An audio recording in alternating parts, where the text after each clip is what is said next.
I love you guys. Welcome to Torg Stories Podcast. On this episode, I talk with the North Carolina Basketball Coaches Association 2024-2025 Women's Basketball Coach of the Year, McDowell Zack McCartha. First off, congratulations, Coach.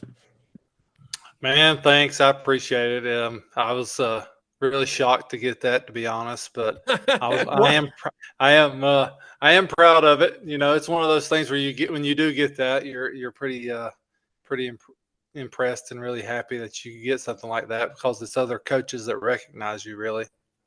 Yeah, I think that it's easy. You are undefeated. You're a good guy. You're a good member of the basketball coaches family. So sometimes people will give me a little bit of static because it looks like I like the other coaches and I have relationships with them. But it's one of the fun parts about being a coach is that we're all in this together in some ways. Yeah, 100%. I mean, I really think to me, that's the best part. I mean, in my opinion, I like getting to know other coaches and outside of the mentoring kids, the next best part for me is the relationships I build with other coaches also. Sometimes you think your team is the only team that has problems, and your team is the only team where this is going on but as soon as you start talking to other coaches, some of them start making you feel better about your situation, and some of them start making you feel worse. Yeah, 100%. You're exactly right. But it's good to know other people are also having some sorts of problems anyway. Okay, so you and I worked together. I had a weird method, kind of like what I do with my students at App State. I didn't let you see the questions that I had for you. I made you come up with some of your own, and then I merged them. So all these questions, Coach McCartha and I worked together to kind of come up with them. So the first one, you were undefeated. What would you point to about this team that kind of separated it from a team that goes 500 or something like that? Well, I mean, obviously we had more talent than some teams that I've been around in the past. I mean, that's definitely one separator. But I mean, to me, more than anything, I think they were willing to sacrifice each night for whoever was having the hot night or whatever that may be. They're willing to sacrifice a good shot for themselves for a great shot for their teammates. I also thought we had a really special kind of toughness about us. We had good athletes that seemed to merge together really well, and I had the same starting five for a couple of years in a row. But this group was really gritty and really tough and just seemed to have the ability to find a way when they weren't necessarily playing their best. Yeah, I think one thing you said that I think about with my own team, we might talk a little bit later about Lake Norman, who put us both out of the state tournament. But one of the things that was really fun about last year and gave us a big advantage is the history I had with that senior group. We had a group that's I think they won 20 games all 4 years. They were at Watauga. And so we had sort of this shorthand of we could refer back to last year, this happened, or we played another team that played like this. And so that really makes it easier and more quickly to get into a game plan or something that's going to work in a game. Yeah, completely. And I also think it gives you the ability to do more. The ability to do more is nice. Like we had the ability to work on sets and stuff that we couldn't have done the last 2 years just because that group had been around each other so much. They knew how to feed off one another, and we could add to our playbook essentially. I'll talk a little bit about our Watauga team, and that might cause you to think of a few things about your own team. One, the pace that we played with, which had a lot to do with Kate Sears, who's off to Virginia Tech, but just running the floor and throwing long passes. Another part of our identity is shooting a three-point shot. We shoot a lot in practice. We shot a lot in a game. I think we had 2 games where we took over 43s. Related to some of what you're talking about, I think a basketball IQ. I had some kids that are great students.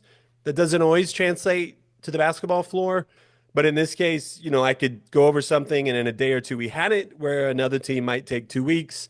So the game planning part of it kind of made our team special. So that'd be a couple things I'd say about my own team that helped make it successful. Yeah, the pace of play to me is significant. The very best teams in high school girls basketball are the ones that excel in transition. I mean, that's true in boys too, I'm sure. But the best teams also can really shoot the three. I feel like the most successful teams shoot the ball from three better than all the rest.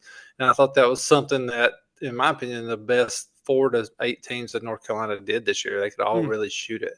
Like we had a big girl that was, there's no secret that Chloe's a pretty good player for us. But we also had the ability to surround her with 4 girls that can make shots. And when that happens, then the other team's big, so to speak, has to find someone to guard, and that makes things difficult. Yeah, I think we didn't play each other.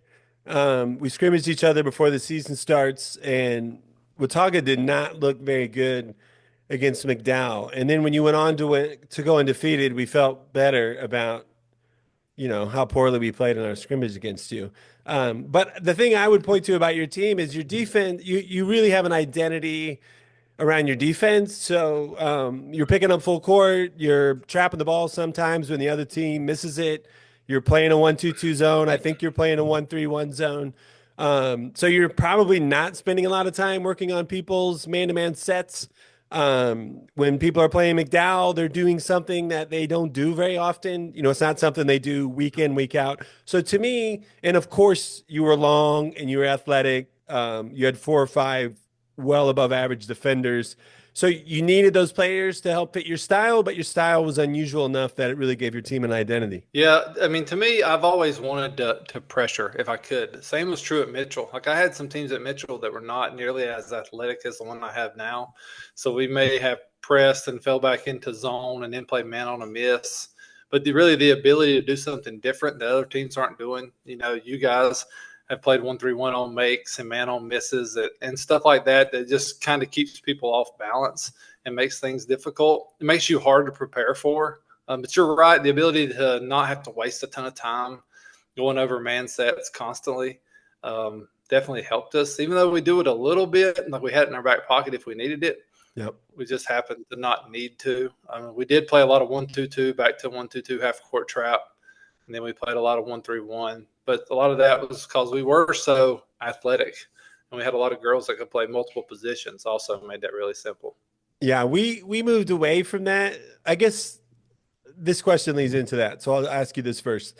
Is there a Zack McCartha brand of basketball? To what degree is there kind of some constants? And then to what degree do you change based on who's on your team? So I would have told you at Mitchell that what I always said was I played a split flow style of defense. Like we wanted to pressure you and then play pack line man to man on the back end of that. So we had 2 sort of styles. I wanted to try to turn you over in the back court. Then when the ball got into the front court, we wanted to play pack line because I think pack line man is the best way to keep people from scoring the basketball. Mm-hmm. But as your personnel changes, right, and that's exactly what happened over the last few years. We got more athletic. We got longer. We had kids that could really run. So we just continued to pressure more and more and more and just sort of found what they're good at. Like if you're not tweaking what you're running to the personnel you've got, then I just felt like you're doing it wrong.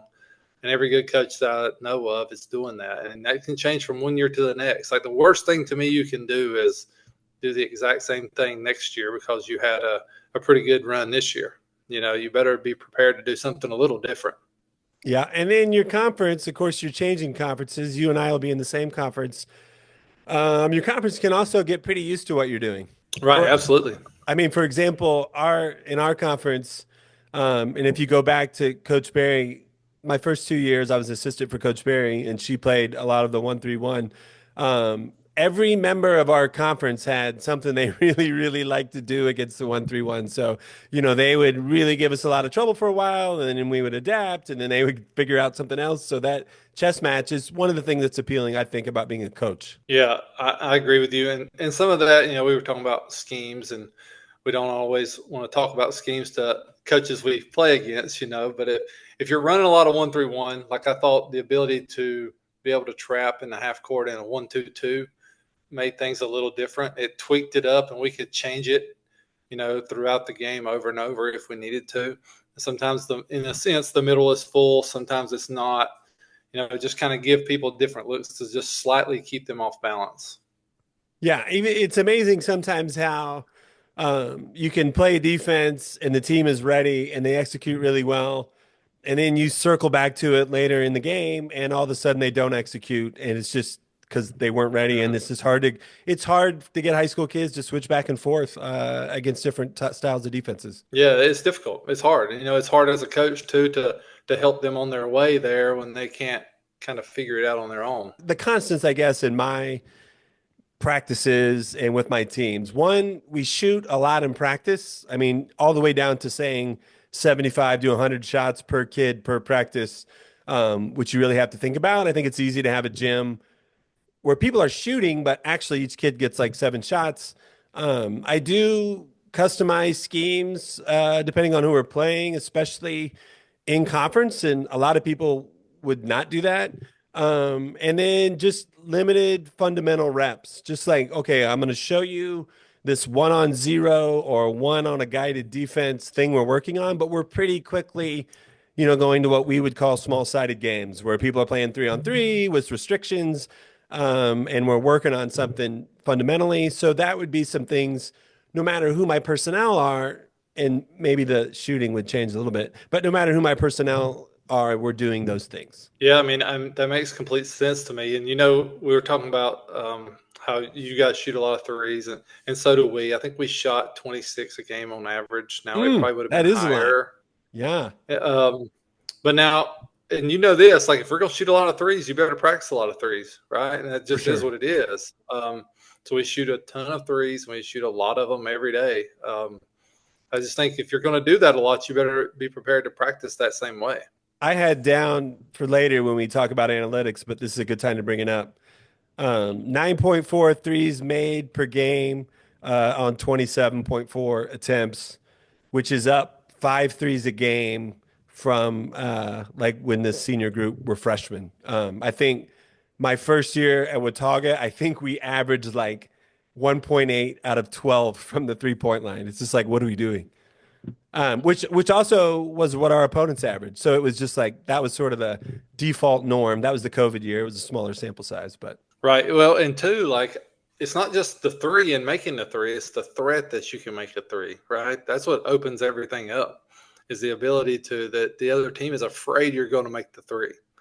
Like sometimes it's not about how exactly high your percentage is. Obviously, you want to make them at a certain point, but when that defense is having to overclose because there's a threat that girl's going to make that three, that opens the world up for layups and all those other things that we like to get to.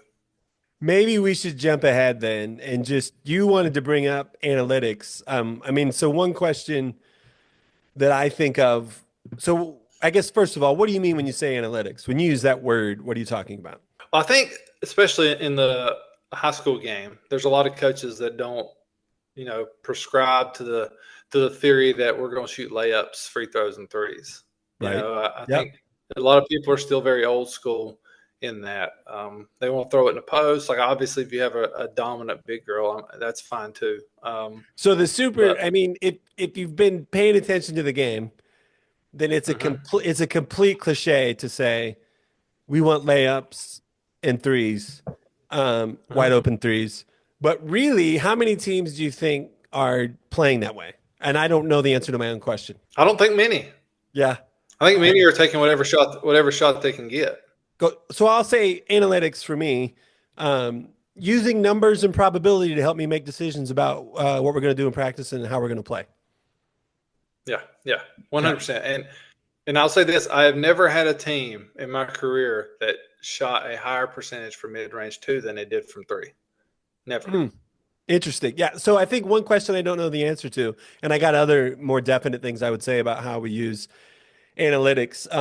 Do we take, and of course it always is like, it depends on the player, but do we take the wide open too? I don't, it would take more than going on huddle and poking around on the numbers for me to know what we're shooting on wide open twos. Mm-hmm. Yeah, I get it. Now, in theory, right, the mid-range 2 is not wide open a lot. There's bodies around. Right. A lot of times the threes are kick-out threes, or transition threes that are pretty much wide open. I think some of that's the result of the higher percentage there, in my opinion, anyway. So is everybody taking wide open threes for you? How are you narrowing that down? How do you think about that? Well, I start out with letting everybody take wide open threes for the Yeah. most part.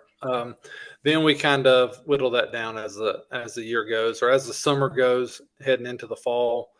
Like this, in the next couple of weeks, I'm gonna let them fire them up. If they're open, fire it up. And then Same. Right. we'll Yep. kind of figure it out. We'll kind of figure it out from there. But I think it all comes back to what you emphasize. What is your emphasis? And I feel like for us, like we really harp on getting to the rim as much as possible. And we shoot so many threes in practice that they know I'm okay with us firing up the three, that it sort of becomes who you are over time. Yep. I think the one thing we especially keep track of, we do a drill. We call it 1 minute threes. We have two rebounders. We feed a stationary shooter.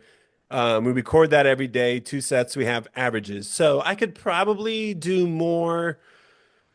I use those numbers to help me think about it, but really the people who are hitting like 9, and we usually you could shoot 18 to 22 or 3 in a minute. And so if we're around that 9 number, then you've pretty much got a green light, wide open 3 shot. And then I kind of say, look, I'm not going to let you go 0 for 4 or 5 in 3 minutes. We're not going to lose because you're going to go 0 for 10. And so then you're going to come out for a second, like to see a drive, make the extra pass kind of thing. But that's a tricky spot to fill out, I think. Yeah, that's different. And I'm not going to tell a kid that gets a wide open mid range two not to take it. No. Like I'm really not that guy. But I would honestly prefer the teams we play against to take those shots. Yeah. Like we really spend a lot of time working on getting people off the 3-point line. Yeah. And some Yep. of it Right. is our defensive system kind of plays to that a little bit. Sure. Like if we're playing 1-3-1, guess what's coming? A bunch of threes, right? So we want to run people off the 3-point line, force them to have to go through our big to get to the basket, and then play from there. So I mean, statistically speaking, if our team's shooting the way they are for a decade now, like I've charted this for a decade now, I've never had a team shoot higher from mid range two than they are from three. That's really good. Yeah. Then why would I not want all the other teams shooting that same shot that we shoot so poorly? Yeah. And I may have had a weird year, but because so many teams were trapping Kate, we had the nail all the time. So we shot a lot of nail shots, and we were firing away from the nail if we could get it there. And it may have been a pretty unusual year, and I may not see that again as long as I coach. Well, and Kate can cause some teams to do some things that are a little different too, right? Right. All right. Couple more things on analytics. I like to look at our defensive points possession depending on what defense we're playing. So we might play you twice, and I play zone, and I play a 1-3-1, and I play man, and I'll go through all that and see what you're scoring on us per possession in those 2 games, and that might help me decide what I want to show you in the conference tournament, something like that. Yeah, I like that a lot. Like to me, one of the simplest things that we use is I just want to know if I get more shots than you. Like I want to be able to get more shots than the guy that I'm playing. That can come through turnovers, that can come through rebounds. But there was times this year in about every game where our goal was to get between 15 and 20 more shots than our opponent. And some of that was coming off our style. But if we take more shots than the people we're playing against, then I like our chances, right? I like that as a really simple number. We do notebooks, and we did offensive rebounding percentage. So we would talk about how many shots we missed and how many we got and how many they missed and how many they got. And then we would see if we beat them in that area. But I do think, I don't know, 1/3, 1/2 of my kids' eyes might have been glazing over a little bit on, maybe it was just a little too much math. Yeah, I've done that before with the defensive rebound percentage in particular. But even this year, I had my manager tracking through the halftime. At halftime, how many shots did we take? How many have they taken? We're talking about that every time. Yeah, that's really good. I'm going to make a note. It's easy. That, and we have a goal for assists too. Like I think that just encourages people to play together. We really want our team to share the ball, and we want an assist number we're trying to get every game. And that's something we strive for each and every game. Same with the shots. Like that's important for us to get more shots than the other team.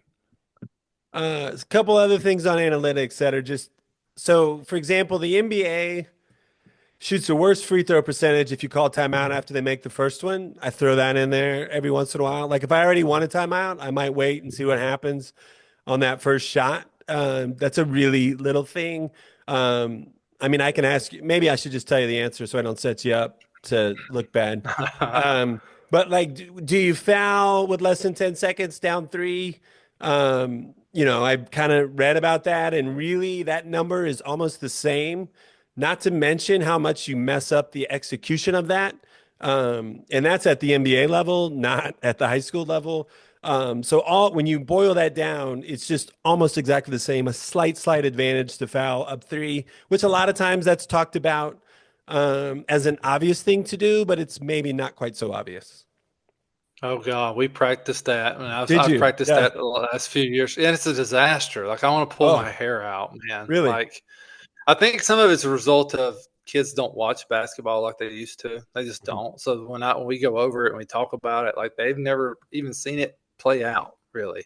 Yeah. So then we practice it. It's like a nightmare. And then when the game time comes, like, God, do I even really want to do this? Yeah. So I was going to ask you, are you going to stay with it or you don't know? No, I end up playing it out like Yeah. most of the time. Like Yeah. I get too paranoid that we're And gonna wait till we're right before they shoot it. Watauga has been very short, which opens up. I mean, we're not, we might not be great on the rebound and the free throw. You could go over our back and tip it in. There's a lot that could happen. Well, I think it brings loosen into play a little bit too, right? That's There right. is that world. Yeah, really good Yeah. example. Okay, I ask you, I could probably go an hour on this, and we don't want to go an hour on this, I don't think. I asked you about your influences in coaching. Mm.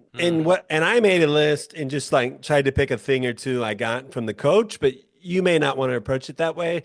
Maybe we can bounce forth a little bit.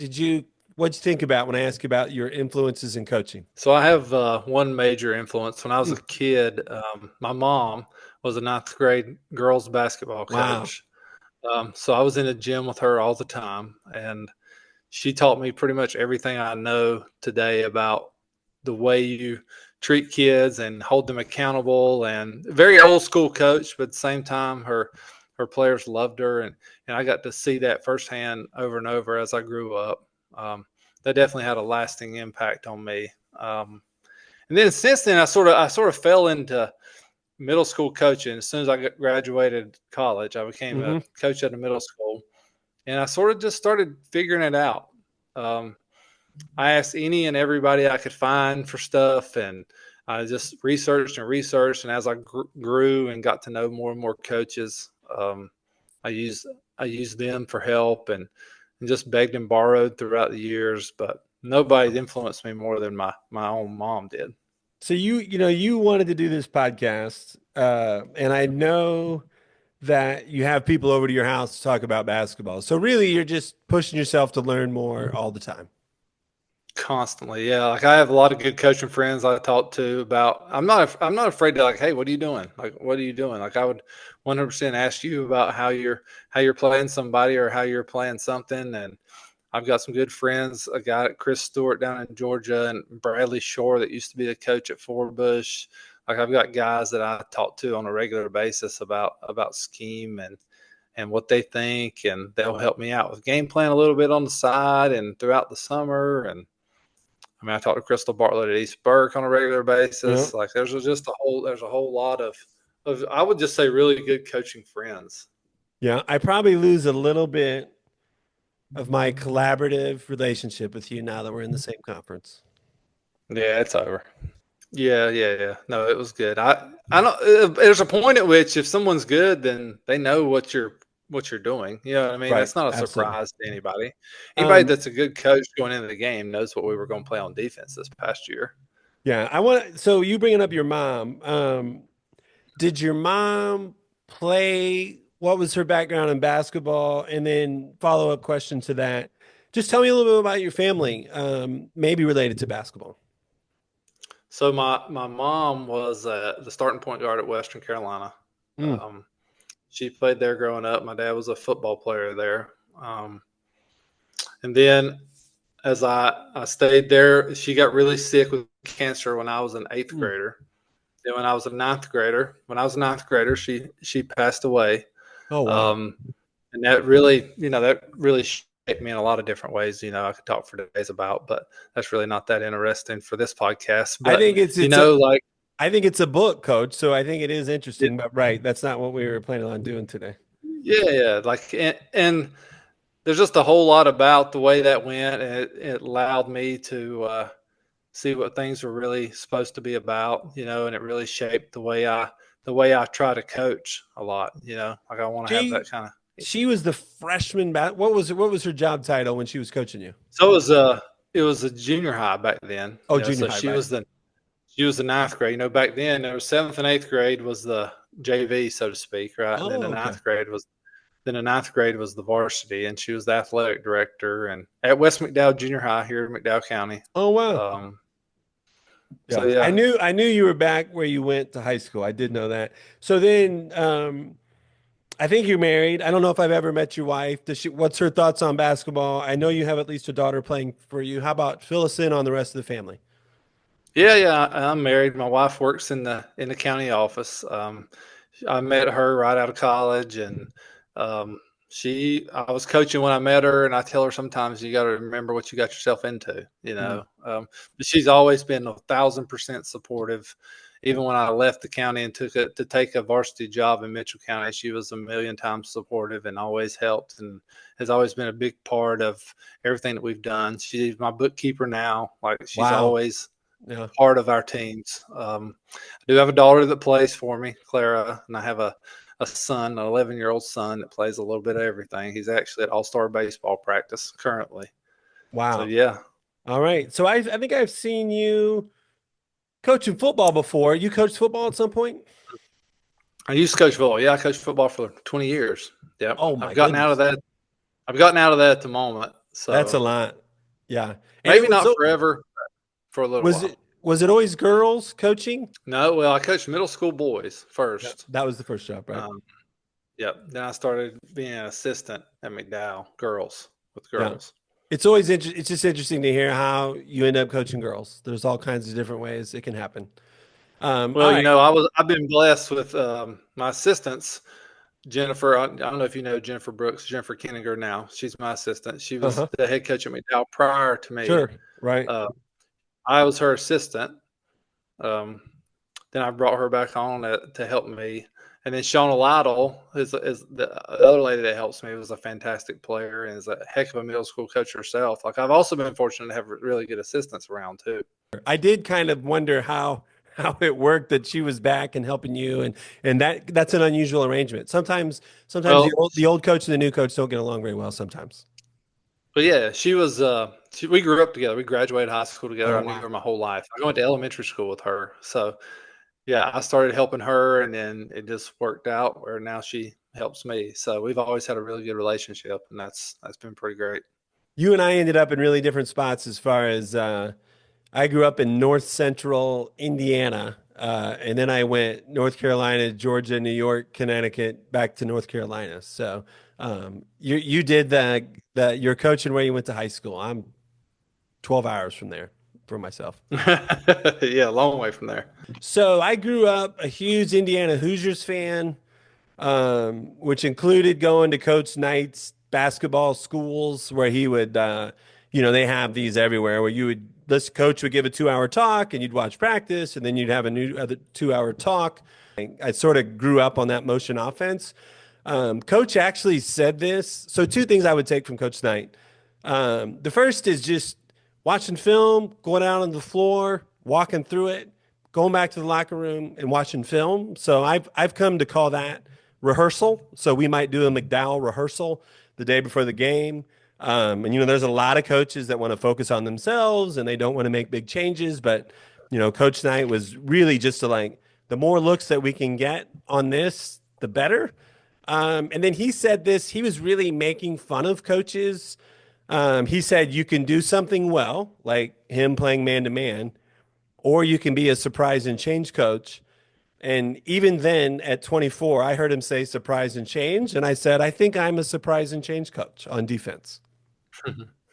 And I mean, one reason I make that choice, we've already talked about changing defenses and how that can be hard to play against, but we're going to have to play against McDowell's 1-3-1. We're going to have to play against Presnell's 2-3 zone. I mean, we're going to have to play against all these defense. So I think it helps our team on offense to have a couple of different things we can do on defense. Yeah, I mean that makes sense to me. I mean, completely. I'm a surprise and change for the most part. Like, I'm at least gonna have two or three things I can go to. You know what I mean? Like, I did not come into McDowell thinking I was going to be running lots of 1-3-1. I didn't run a possession of 1-3-1 when I was at Mitchell at all. So Yeah, just you whatever can happens. Yeah. you can definitely. I think Coach Barry stumbled into it. Stumble is a harsh word, but yeah, I think they were preparing for somebody and working on it. And Coach Epps was with Coach Barry before me. She's our JV coach, and they liked it. They just played it and liked it, and like, oh, this is working and it's different. I was a head coach right out of college, 24 years old at a high school in Indiana, and I think one of the negative things about that was I wasn't anyone's assistant, but it also doesn't sound like you were either. I mean, Coach Barry, the way she taught transition defense, playing something on a make and miss, I definitely get that from her. She taught me the first basics of the 1-3-1. She turned me on to point guard college, which I didn't have a lot of experience with, and I ended up going to be an observing coach there. She also gave me this book. I know you asked me about books. I got a couple. There's a book called Legacy about, that book, Legacy, about a rugby team in New Zealand. And Oh it's yeah, got I it's haven't read it. What you're talking about? it's great. And it's got a concept called being a bluehead, which is just about living in the moment and not fearing what's going to happen and not thinking about what has just happened, but what do we need on this play? I tell you, your Bob Knight story brought something to Mm, my mind. yeah, good. So when I emailed Fran McCaffrey when I started dealing with the 1-2-2, and I saw Yeah. his teams at Iowa When playing was the this? 1-2-2. This is 8 or 9 years ago, probably. Yeah. I sent him an email and asked, can you send me anything you have at the 1-2-2? Well, it was like 2 days later, I missed a phone call from Ames, Iowa, Mm, and he had left me a voicemail. He saw it on the tag on my email, and I was like, oh my God, I just missed a call from Fran McCaffrey. yeah. I call him right back immediately. He takes my call. I bet he talked to me for an hour and a half on the phone, Wow. just back and forth with the 1A girls coach, and was really interested in what we were doing, just as interested as I was in what he was doing. Like that really said a lot to me about him and how he's got to where he's at.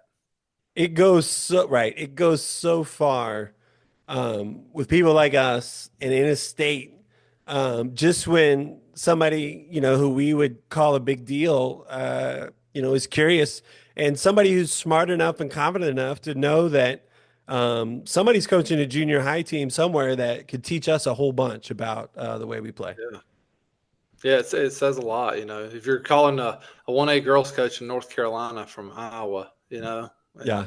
you're really willing to listen to whatever crazy idea I was throwing out there. Yeah, I think you do. I mean, I think you're an out of the box thinker. You come up with it yourself. You have a problem and you come up with an inventive solution, and that is really hard to play against. Yeah, well, I try to. Like we throw stuff against the wall all the time. Like I know you probably do this too. When if we're playing a defense, then like what can work against this? And I have a couple of things that I do offensively against whether it's the 1-3-1 or 1-2-2 that I don't think other people do, and I sort of just made it up on the board. Now maybe someone else probably does do it, but I was just sort of messing around. Let's see how this works, and I kind of like it. I think it takes a special group for that. I know I've had other jobs. I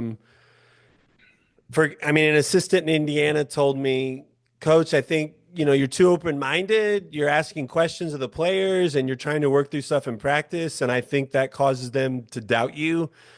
And maybe they were also always sort of shooting each other critical eyes, like, are we sure about this? But this group that I had this year, whether we were watching film, I mean, we'd be watching film and they would have ideas, or I would ask questions, and, three or four of them would have different answers. We'd go onto the floor saying, here's an action, that Lake Norman's going to run. And we would try A, B, and C coverage. And we would come to the conclusion by the end of that 15 minutes that we wanted to play it in a certain way.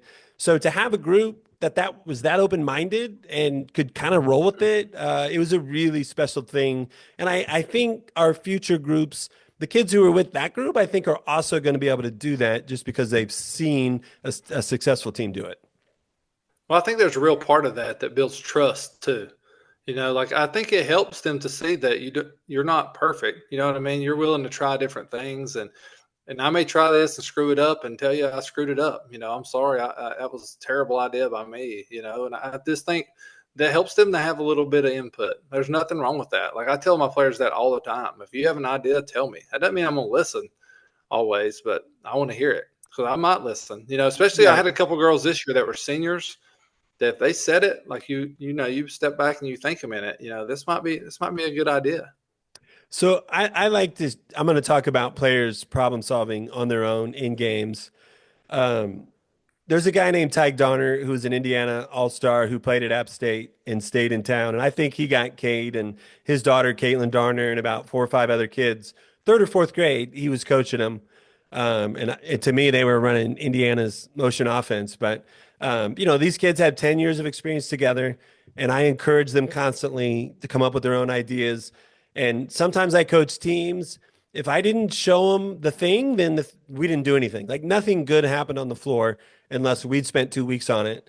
But this group, they would problem solve on the floor and decide how they wanted to play things or come up with an idea on offense, and they would just do it. And they felt like I wanted them to do that, and that was a big advantage for us. Yeah, it makes me think. I had a kid, Sage, would come flying over to me in the middle of the game. I still remember this, and she's asking me a million questions all at once. What do you want me to do here? Do you want me to? And I finally just said, "Do whatever you want. I trust you." Yeah. She looked at me like, "What?" Like, no, really. You've done this long enough. You know what I want. You go do it. Go do it. Do whatever you want. Oh, I love that answer, coach. Do what you want. I trust you. And, All right. yeah. So one of our questions was, how's your coaching style changed over the years? Is there anything left that we haven't talked about? I think I've gotten softer over the years Mm, myself. Like, I know I have. Like, I've gotten instead of being like really harsh in my delivery of everything from when I was younger, 23, 24, 25. Like, I had to get my teams to be tough by me being tough all the time. right. you know. And I think now I've learned over the years that my teams will play tough and play hard if they know that their coach is bought in and cares about them. So I don't have to always be the one, losing my mind constantly to get that to happen. Now, every now and then I have to, but that's not the norm anymore. I do Right. think over time too, I let things. The older I get, I probably let things bother me more now than I even did when I was when Mm. I was younger. I Bother shouldn't, you but like what? What are we talking about? Bother you? um, I don't know. I think a lot of times parents have this picture in their mind sometimes that he's not playing that kid because Mm. he doesn't like them. When really it's I wish I could play them all. And if I've got a really good kid that's working really hard and I can't get her in a game against somebody that's really good, like it bothers me a little bit. Didn't Sure. used to. It bothers me a little bit. Mm. Yeah. I would say, I don't know if I'm softer. I started out pretty soft. I certainly stay a lot more calm. A lot more calm with the officials, a lot more calm with my players. I was going to compliment you, and I just thought of it again. We see a lot of coaches scream at their kids for something they screwed up, Hmm. right? Like they didn't prepare them for this situation. Maybe it's Yeah. impossible to have anticipated this situation, but the fact that you'll take responsibility for that, or just say we weren't ready for that, that surprised us, and I'm not going to yell at you because we weren't ready. Hmm. Instead of setting this super high standard that if you don't reach it, you're out of here, I definitely am meeting kids where they're at, trying to build a relationship with them, seeing if I can grow them over a week, over a month, over 3 years of being in the program. So I definitely do that a lot more. I think another kind of different thing, I might stay with something for 45 minutes in practice because we couldn't get it right. And in fact, that little detail probably didn't matter. So I'm much more likely to just move on and get the base of what we want. And can I go back and clean that up tomorrow? Can I clean it up next week? Can I clean it up by January? Yeah, I'm with you on that. Like, I used to would have just laid in there for 2.5, 3 hours if I had to. but not anymore. Like I'm just going to move on, because I've realized over time that's just, I'm not making things better. And so there's a point at which you're making it worse. Yeah. All right. So you said thoughts on load management. I'll confess that's not a phrase I use.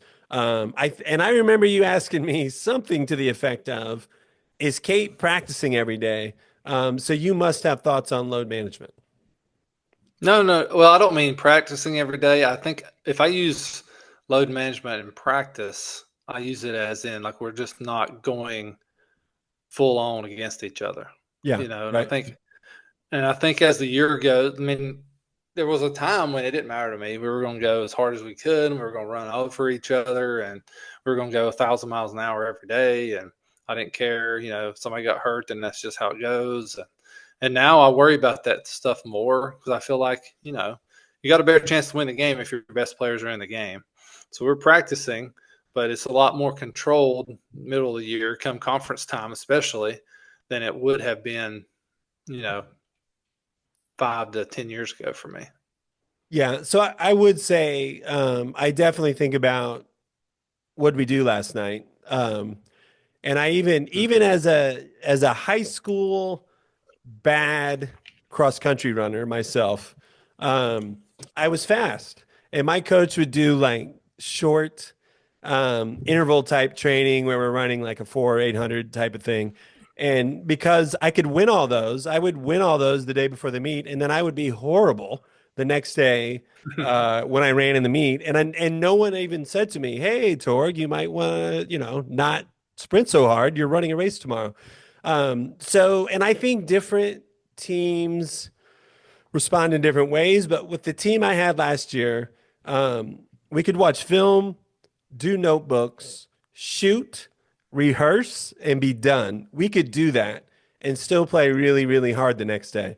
I have had teams where that same practice, and then the next day we weren't playing very hard because we hadn't kind of built this habit to play hard. But I was able to do that with this team. And so that would be as close as I get, I think, to load management. I think there was a time when I used to think that I had to build toughness over the course of the entire season by also being really tough in practice every day and going really hard in practice every day. And now I just don't think I have to do that. Now that may be a byproduct of the types of players that I've had the last couple of years, and not even good players, but just the way that they think and the way that they're willing to just go hard in the game no matter what. But I would never say, "Oh, Kinsley, you're a really good player. You're not going to practice today." No, like they're all going to, whatever we're doing, they're all going to do it. You know what I mean? Right. Like if we're not gonna get up and down today for whatever reason, then everybody's going to do that, not just the one.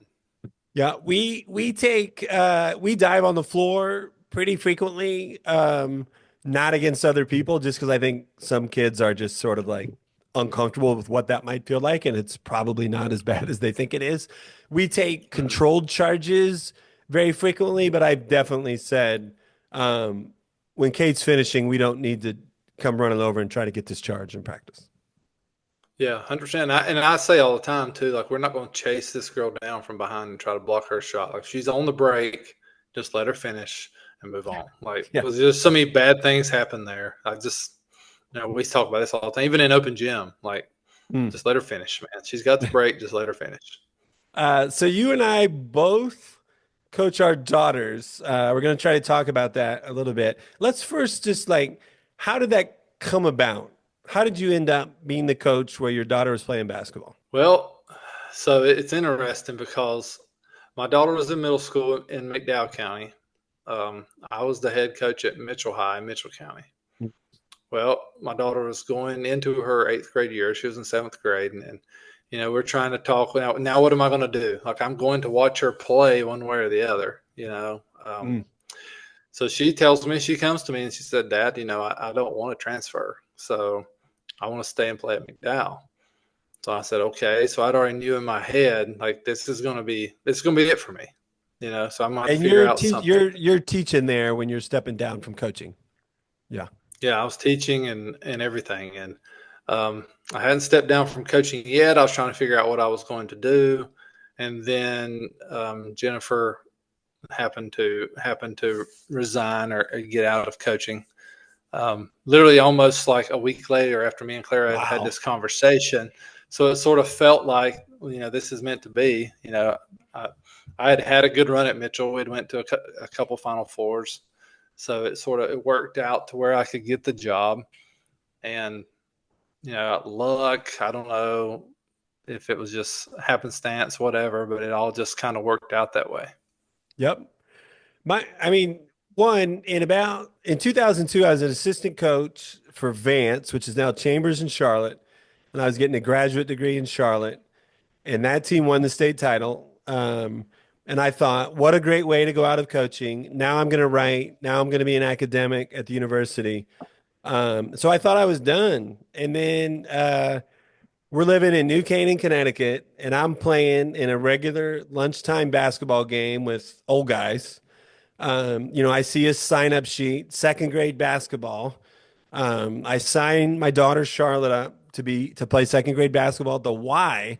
And of course the program director at the Y is like, Torg, you must have some basketball experience. Would you work with these second graders? And so really one thing led to another, where I end up coaching her on probably 15 or so teams.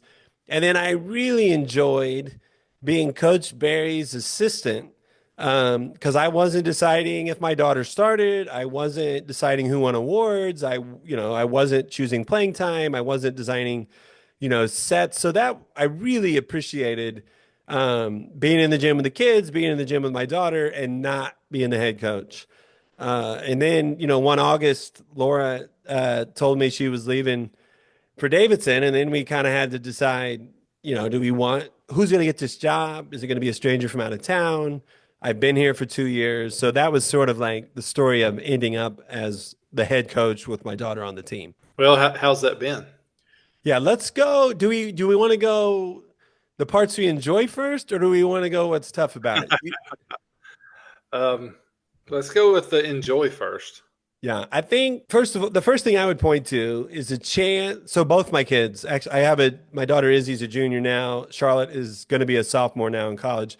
The chance for them to get to know me, almost every day and see how I am. So, when I wasn't coaching and I actually wasn't home very much, because I was often at the university doing what I needed to do to get tenure, I could see that like a lot of stuff I took for granted playing sports, my kids weren't going to get. And I'm just talking about setting goals and being tough and what it means to work hard, what it means to persevere. So just for them to get to know me instead of I'm gone for 12 hours every day and maybe we see each other most days for an hour, maybe we don't. I mean, I kind of was looking at that kind of life. So I would point to that as number one, just, for that time together. And then also just like riding to and from practice in the car. And setting Charlotte, my oldest daughter, she likes to hash it out and she likes to talk about the game.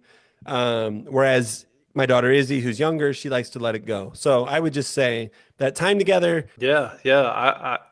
I'm similar in that fact that, well, of course, now one thing that I guess makes me different immediately is that I teach there, so I see Claire Right. at school also Yeah. every day. Um, to me, the part that I enjoy the most is just being, literally, it sounds simple, but just being around her every day. Yep. Like I get to see her, we get to have those interactions every single day that I would not have had any other way. Even if you have a good win or something like that, you get to enjoy that with your daughter. That makes those wins even more special. We had a good year this year, and being able to do that with Clara makes it even more special. Being able to see her happy, you enjoy Yeah. that part of it. Um, You and I, there's you and a I, there's we went to Go the ahead. Final Four with our daughters. You and I both did that. Got to do that. Yeah, it's great, right? Yeah. Totally. I think one thing, I wonder if you identify with this, maybe not. And I also think if we transition into what's difficult, the idea that you're there to get your kid all the shots and give your kid the prime positions. Um, Mhm. and my wife, it took her some time to get used to this. She might ask me how my daughter Izzy practiced, and I'm really not positive. and there's only two of us in the gym, and there's about 20 kids usually. So I'm focused on the reason we're doing whatever we're doing in practice, and I'm not locked in on like everything that Izzy does. So I really am not always sure how my own child did after a practice or a game. Well, I wish I could say I was the same, but Mm. I usually know, and maybe that's because my daughter's playing point guard, so the Yeah, ball right, starts in her hands, so I see every little movement that she has. I will say that I'm 100% probably too hard on her a lot of the time. right. I've gotten better about that from the time she was a freshman to now. Of course, her role has cleared up a lot with us. That's made it a lot simpler and a lot easier. Um, but it was a real struggle initially for me. It was a lot harder than I ever thought it would be. I'll say that. I am definitely harder on my kids than anyone else on the team. That would be one of the negative things that I've handled not quite as well. I certainly come home with my wife kind of mad at me sometimes about, Yep. the what she saw between myself and my kid. Yep. 100%. I can identify with that 100%. But I think there is a point at which you have to be a little bit harder on them because maybe I'm the only one that feels this way, but there are times, especially initially, I felt like all eyes are on me and how I'm going to handle For my sure. daughter, Yeah. Um, and I think you're probably making a mistake if you go the softer route and being easier on her. So it's better to be harder on her. I think at times it's harder for her with her dad coaching than it is for me. Absolutely. I tell people this all the time, like, and and I know as a player, there were plenty of times I went in the locker room after practice and, complained about my coach and how big of a jerk he was that day, Yeah.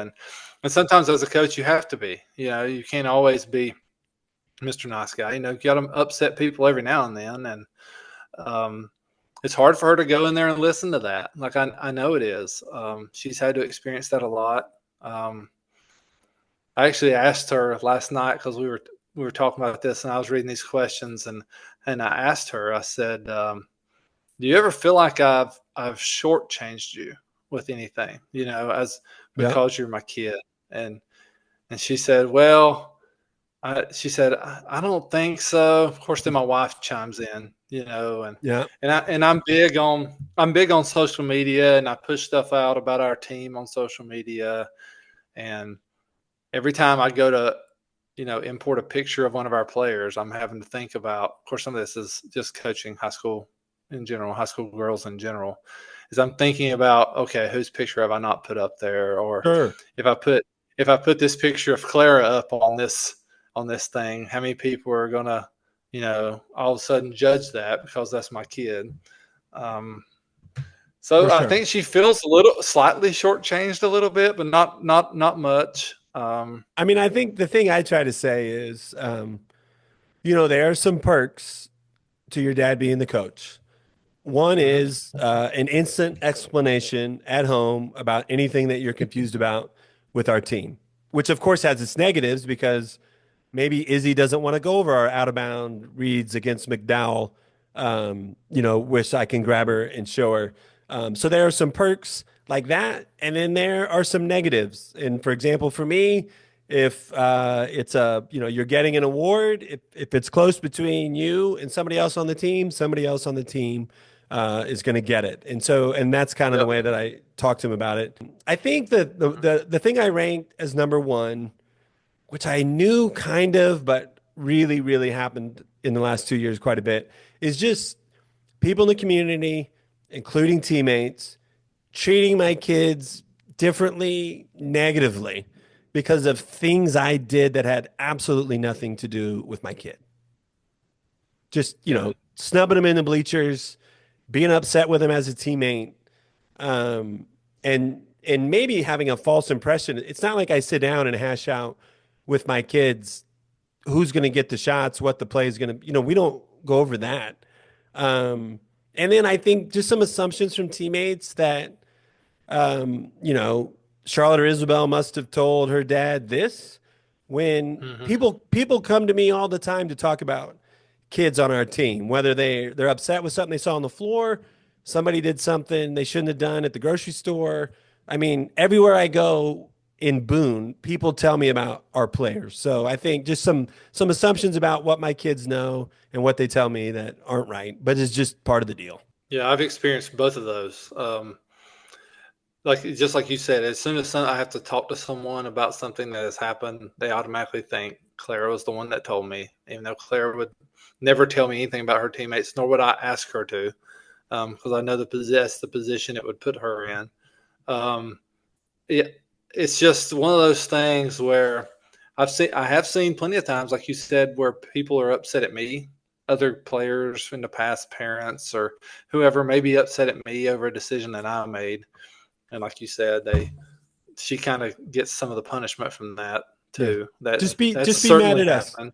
Be mad at us. Yeah, that's Um, certainly yeah, that certainly happened. They have no say. So like you said, I don't talk to her about this is what play we're going to run or what do you think about this? Who should I start here? No, no, she doesn't. right.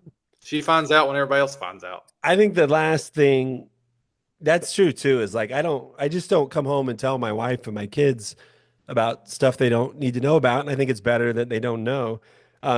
Something that was easier with Charlotte, my oldest. She was on the all district team and made all conference as a sophomore when I wasn't the head coach. So she was pretty established when I took over and played about the same role. And we had Kate. So, I mean, Kate's, got the ball all the time and doing all the things that um, that's trickier for you and your daughter's the point guard, I think, maybe. Although your daughter's certainly not taking the most shots on the team, I don't think.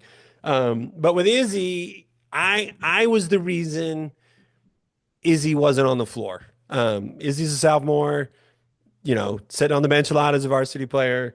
So it's nice when you can just get behind your kid and say, keep working and I believe in you. And, it was a little harder for me to say that when she could come back with, well, you're the one not playing me. So that was probably some of the roughest patch to get through for Izzy and I. Yeah, I could see that. And then when they have to go through with when they are playing, that you're the reason they're playing, right? To the world, Yeah, you that's know, right. or to some of the world, right? Not everybody.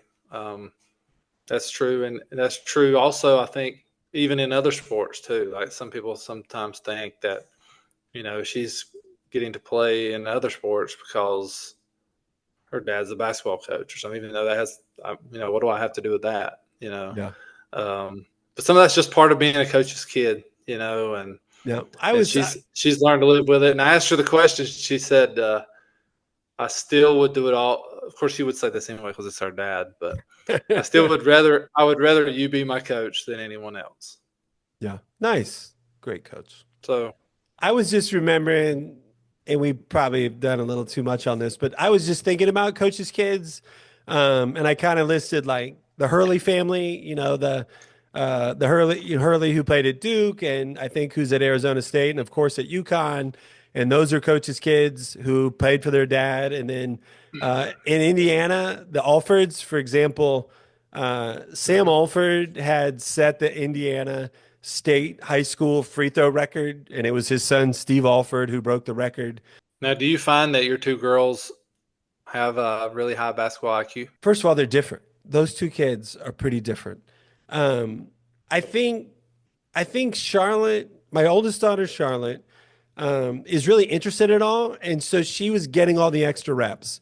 And so, does she really have a high basketball IQ, or does she come home and say, I want to draw up our sets. I want to draw up our defensive slides. I want to draw up their out of bounds play. So I guess sure, she knows more basketball terms. She's played a lot of different styles. So I guess I mean, than the average kid.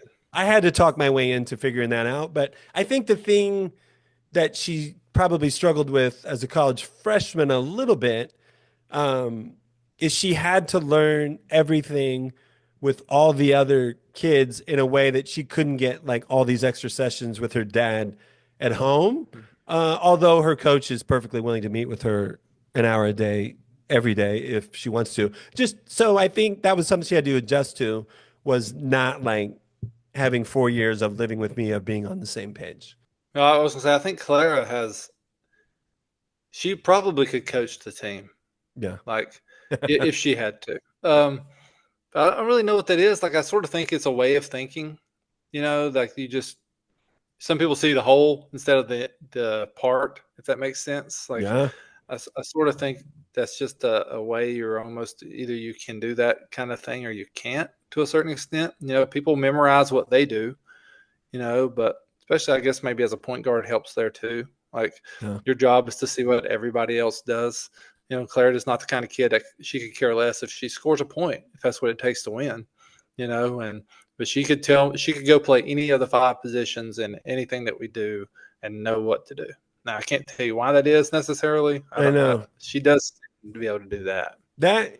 I think at Watauga, since I've been here, even when I wasn't the head coach, it's crazy the kids we've had who could pick stuff up like that. I mean, we had a girl, her name's Brooke Scheffler. She's playing volleyball at Furman.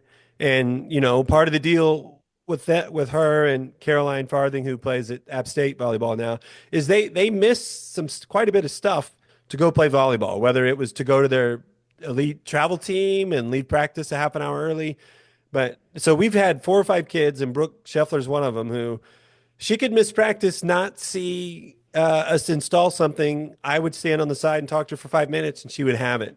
And so at Watauga, we've had 4 or 5 kids in the last 4 years who can do that, and I'm spoiled probably. And I, Well, it's interesting, right? Because I've seen a lot of kids that are 4.0 kids, really intelligent yeah, kids in the classroom that can't do that.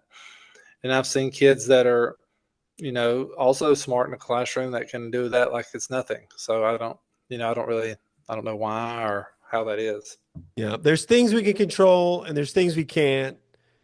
Natural gifts where you can watch somebody do a move and you can do it pretty quickly. Other people who, so, and then it's also work ethic. So there's just a lot of pieces to what makes somebody a really good player. Yeah. You asked me about non-negotiables. What would you point to in your program? Well, be on time. Hmm. Don't miss.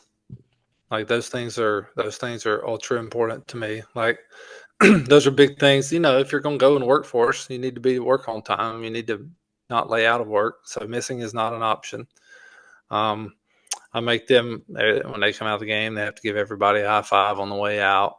Um, there are just things like that. I feel like lead to everything else going all right. Like I could go over and over again about like scheme stuff that I think are non-negotiables necessarily, but to me, it kind of starts with being accountable and being dependable. Yep. So hard question. Probably, maybe not. Starter, has trouble being on time. First time they're 5 minutes late, 4 minutes late. What happens? They're not starting. Yeah. So Um, I can tell you it happened in a conference tournament championship this past year. oh wow. Didn't start. I've had it happen in the past in the playoffs. Didn't start. Yeah. I had a kid this like a couple minutes late for the shoot around and of a playoff game when I was at Mitchell. Didn't start. But once you develop that, that's the culture. Like we're all supposed to be there, and we're all gonna. As soon as that kid's like a minute from the time they're supposed to be there, all the players are looking at their watch and looking at the door, going, "Where's she at? Where's she at? Where's she at?" And Right. then when she comes in late, the whole world knows it. It's not like I'm mad at the kid. I'm not mad. Like I don't, Yeah. I not at like all. I like that. I tell my students in App State the same thing. I'm not mad at you. I want you to do Yeah, great, but I will fail you. right. Right. I will very calmly say, you're late. These are the consequences, but not be mad and hope, that you can not be late in the future. Yep. The only thing I can point to, I don't use the phrase non-negotiable. I know it's a super, I hear it all the time. What are your non-negotiables? The best I can do is tell you what I emphasize and then tell you what I call out, like if I see something. So maybe this is my list. And I have down just enthusiasm, positive energy, team first attitude, which you could almost say team first attitude and apply it to everything else that happens. I Hmm. definitely emphasize what we call nines, which are layups, and sevens, which are wide open threes. Just a lack of sportsmanship. Positive body language. I already mentioned being a blue head. When we get the ball, we're sprinting to offense. We make the extra pass. So those are things, if they're not happening, they know I'm unhappy about it. And when they are happening, I'm doing jumping jacks and cheering. So those are kind of the things I would point to. Yeah, nothing wrong with any of that. Like, is there a measurement to any of that? A measurement. Let's see what I have. Like a measurement of enthusiasm. We definitely will talk about. So maybe famously to me, the Spurs used to at least keep track of touches. You've heard that? They would, Oh yeah, they would, yeah, Tim Duncan yeah. had the most touches of any. So I'm not keeping track of touches. I'm definitely saying, okay, I'm saying we're supposed to be enthusiastic. My Twitter profile says enthusiasm makes the difference. Coach McCartha, what kind of things might we do that show enthusiasm? So I'm unpacking that. I'm praising it when I see it. No, I'm not charting it. Are you charting any of that stuff? No, now I did start it in the summertime. I said, we're going to, when you come out of the game, you're going to give everybody a high five all the way down through there. Like, you're not going to come out and pout, and if you do that, then especially in the summertime, like, I set the standard then, because if you do it, you're not going back in the game, like, at all. Like, you will not check Hmm. back in the game, period. And that was a great time to kind of lay that groundwork, because, winning and losing, who cares, right? Ultimately, Yep, in June, it doesn't really matter. for sure. Um, so then I fast forward into the season, I laid the same standards out, and I had this is what's going to happen if you choose to do it. And I don't even think we even had to deal with it one time. Yeah, So I don't, I like it. I think you've like, I inspired think me. summer's the perfect time to do that. It's Monday, June 2nd. I have 6 days to come up with 4 or 5 non-negotiables that you don't go back in the game. Thank you, Coach McCartha. I got two more things to bring up. Maybe three. We've been going a while, Coach. We're at like 1:15. I don't know what time practice is over. What time's All-Star practice over? No, I'm all right. Go for it. I got time. My wife's handling that today. So we've got an NCAA exposure event coming up, which I don't know, half the listeners may have no idea what we're talking about. That's at a Rise facility in Winston. So kind of talking about that, talking about recruitment, talking about travel basketball. What are your first thoughts on those topics? Uh, Man, it's No, hard, I know. right? Like, Yeah. all those things, like recruitment. Of course, I can only imagine what you've been dealing with Kate and how difficult that can be. And I'm starting to get some of that myself, um, with with Chloe, but even with the others, I I've got a couple kids now that I think are D2 players, and we're working through some of that. And it's not simple, it's not easy, and right when you think you've got it figured out, you don't. The transfer portal's made recruiting even more difficult to figure out now. Um, I'll say as you that. see, So this, I think, how many years have we had this high school NCAA exposure event? Is this year 3? three, yeah, this is three. So I mean, I think that's a really excellent new development. Yeah, I agree with that. Just because I think the stakes in the summer, they were so low, especially relevant to good players, that you just would always choose anything related to your travel basketball program than you would what you or I are doing. So to have this event now, I think one thing, I think your last day of school is the same as mine. So I'm gonna actually practice Monday through Thursday. I know some people won't practice all 4 of those days. So we have 4 days of practice, and then we're gonna go play 2 games in front of 50 to 60 college coaches. So that's I mean, we're probably practicing as much as travel teams, honestly, when we do that. But That's um, true. it, it's a tricky spot, and not all travel programs are the same. I don't want to throw them all under the bus on that. But it's a pretty interesting day that like you're going to have to beat presses, and somebody's going to have to play against your 1-3-1, and you're going to have to execute an out of bounds play. And you're going to have 3 or 4 days to do that. And you're probably going to be missing a couple players. Yeah, it's all over the place, to say the least. Yeah. We're going to do the same. Our schedule is exactly the same as yours, and we're going to go down there and play Friday and Saturday against 4 really dang good basketball teams, and and I'm going to be really upset when we lose one of those games, and that's And just. then I think shoot, coach, I don't even remember what I was going to say. You got me thinking about winning and losing. Oh, I know. Um, Last year, I mean, we could have not, of course, we had a really good player. But I had a lot of history with these kids. We could have not practiced and been pretty good. Last summer, it actually turned out that Kate didn't play with us for a couple of reasons, mostly related to staying healthy, playing 3 games in one day. But now I've got this whole new group in a really different way that we're going to play. So we don't have that history, and we may play a team, that went deep in the playoffs and have everyone back. So it's just kind of an interesting moment when we start off in June. Will you practice the next 2 weeks? No, so we're in a dead. We have the dead No, period no, because sorry. After yes, yeah. the So we will go. I mean, for us, it's 3 weeks. We're gonna be together for 3 weeks. That third, so we are going to App State's team camp. I know you're going. I think you're going to Charlotte. So we'll practice the next week for 4 days and go to App State. Then we have our kids camp, and we'll do like 45 minutes or something after kids camp, and finish up going to Reynolds and playing 2 games. So it's I think I don't know if I think we're getting out a little bit late because of the hurricane. Is that right?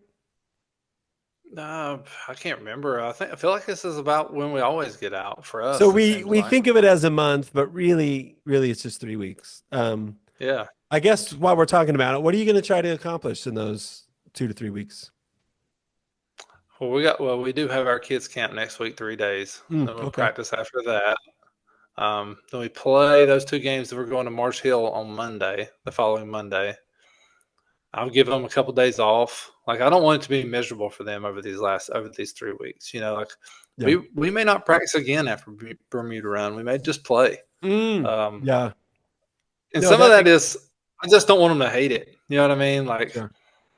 I did find out this year that all the ones that went with us and experienced what we did last summer, because we kind of did this same gauntlet, so to speak, Mm, really enjoyed it. yeah. They had fun. Like when they're going to these team camps and stuff, they have fun hanging out with each other. So I don't want to take that away.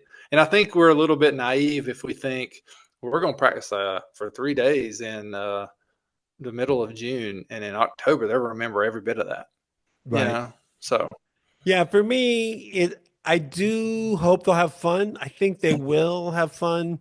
Um, I don't know. There could be days you walk into my practice, you might think, "Ooh, pretty loose in here, Coach Torg. A lot of laughing and smiling."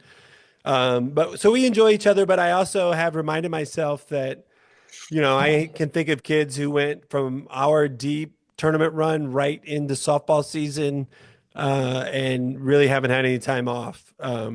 And so we're going to play pretty differently. And of course, just once we lose a dominant point guard who had the ball all the time. So it's mostly a time for me to like say, here's a quick education in how we might play. And then when it's over, I might be like, well, these 2 things aren't going to work. So thinking about it more like that. And then I really like you just grabbing a couple non-negotiable things that we can say, this is one thing we're definitely going to do. yeah, and I think for me, I try to find out my rotation a little bit. Try to get an idea. Because I did lose 2 starters. I got to figure out who's going to fill in those 2 spots, and then got to figure out then who's going to be playing, major minutes for me off the bench, and hopefully I can figure that out over the next 3 weeks. When do we find out about the 5-quarter rule? Did it already happened? It Who knows? it passed. It Yeah, it's passed. good. I think. When did Yeah. that happen? Like 2 weeks ago? When did Yeah, like 2 weeks ago. Yeah. I think it's permanent now. Yeah, great. Super helpful. Okay. All right, last thing. You asked what is a book or movie that you feel all coaches should read or see. I only listed one, but I thought of 3 or 4, but you go first. I really like Talent Code, Culture Code, Mhm. Daniel Cole.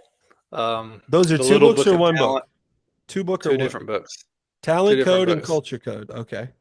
Culture Code kind of piggybacks off of Talent Code. Then there's another one, the Little Book of Talent. Like if you don't have time to fool with all of those, it's smaller. But essentially, he goes into all these hotbeds of areas like South Korean women's golf, right?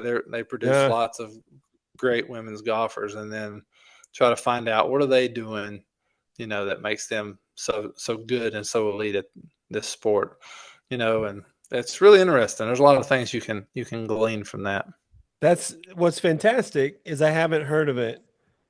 And a lot of times you hear the same books getting thrown out. Is that the same author for all three of those books? It is. Yep. And Yeah. it's the other thing about it too is it's not going to be the stuff that's super important. It's not going to be what you think is important. Like, I think a lot of times we get wrapped up in stuff, whether it's like nice facilities or the nicest uniforms or whatever. And a lot of these places have nothing, and they you can really, still are incredibly successful. yes. I can't wait to check that out. I got time to fool with books, Coach. I'm an English teacher. I should be able to read a There book. you go. Right. I can't believe you didn't know about these. What's I going know. on? I've been talking to the wrong people, maybe. So, do you know Doug Lemov's The Coach's Guide to Teaching? I do not. Oh, great. Look at us go, giving each other. Hey, we're on a roll here. Yeah. So, I'll give you just one example of something that makes me think about. You've got a certain ability, your short-term memory has a certain ability to process stuff that's happening around you. So if you're dribbling the basketball, first of all, the more, and this is obvious, the more that dribbling that basketball is an unconscious act for you, the more time you have to mentally process a bunch of other stuff. But another way that figures in is if you're a point guard, your daughter, in your case, if your daughter is dribbling and she's trying to see where her teammates are and someone's guarding her and she's trying to see where, if the action is starting to happen, and now her dad is on the sideline screaming at her, giving her a late play call or telling her to watch for this. So just that there's a lot of times that we should probably be quiet. Our player knows what to do. I should have had them ready for this. I should not be telling them anything new. I mean, I can be reminding things that are almost rote for them anyway. So that would be something that the book talks about, is just like short-term memory, processing ability. And then it's about, for example, just giving focused feedback. You're doing this drill. You know why you're doing it. When we watch our teams, we can think of 6 things that we would like to give feedback on. And so we stop the drill all the time to give all this incredible feedback that we have, when really what we should be doing. And so we might use the word bolt, and the word bolt means that when we get the ball, we're sprinting in the other direction, and we're doing this drill, and I want to see you guys bolt, and I'm only looking at bolting, and I'm not stopping you unless we're not bolting. So just things like that are some examples of what's in the book. Oh yeah. I like that. Pretty meaty. I try to go out of my way sometimes to not talk so much in practice, I don't want to be the guy that interrupts every dribble. There are those coaches out there. And we're on 90 minutes of talking, so we can talk, but we're getting out now. We talk less. Coach, thanks so much for joining me. I really enjoyed the conversation. I appreciate our friendship. I look forward to competing against you next year. Thank you, man. Appreciate you. Thanks, Coach. Smart takes the shot, and the Hoosiers with 3 seconds. Go ahead. But what we found out is that each one of us is a brain and an athlete and a basket case, a princess, and a criminal. Does that answer your question? I love you guys.